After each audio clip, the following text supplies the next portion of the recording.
Yo, what is up, guys? Welcome back to another video. This is our last part.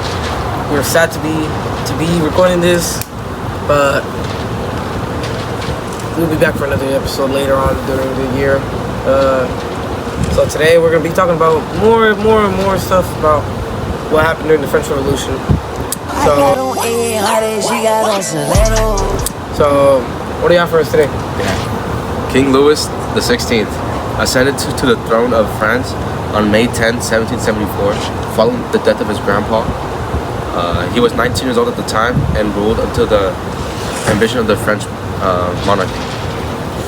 The nobility hoped that Louis XVI would defend their privileges such as tax, exceptions, and high positions, but many resisted when the reform tried to take those advantages away.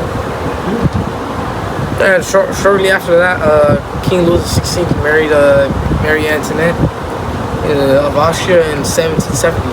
The marriage arranged by their families to forge a political alliance between France and Austria after years of rivalry, which meant that the Second Estate viewed the marriage as a symbol of stability, and they celebrated it since the rivalry between French and Austria was basically over during that time, and the privileged life would continue throughout the time. Interesting. So the Jacobins originated in 1789. A group of anti-royalist deputies from Brittany who met during the Estates General at Versailles. The formation of the Jacobins was viewed as a complete opposition and fear, because they caused the reign of terror by targeting anyone who they thought was a threat, really. Being nobility is one of the most affected social classes during that time. So they were really just going out and killing people again. Pretty much, and they were seen as like the number one, like the nobility was seen as like the threat, like very targeted.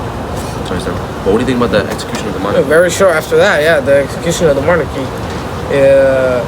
The dethronement and often execution of royals head of state, which would mean that in a pivotal event, it was a pivotal event that best exemplified by the French Revolution's beheading of King Louis XVI in 1793, signaled the end of the absolute monarchy, the rise of republican ideas, and set shockwaves of fear and unrest across European monarchies. And how the Second Estate saw it was that the nobility's power were officially ended, that led them to be desperate for survival. That's interesting. Okay, Napoleonic Wars. The Napoleonic Wars were a direct continuation of the French Revolutionary Wars, and were fought by Napoleon's France against various European groups, basically. The event quite literally generated uncertainty in the nobility's point of view. The nobility's power officially ended. In the nobility's point of view, because Napoleon's new system lacked legal privileges for them.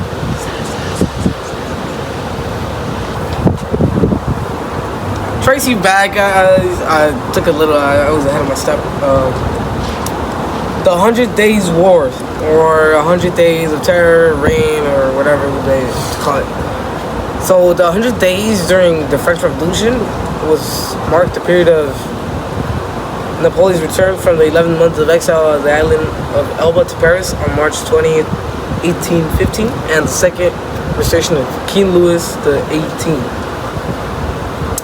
The Second Estate saw this as a mix of fear and political strategy, because many people were worried about Napoleon's return to ruling, because they could lose their status and privileges, which meant that they would again be down since King Louis XVI.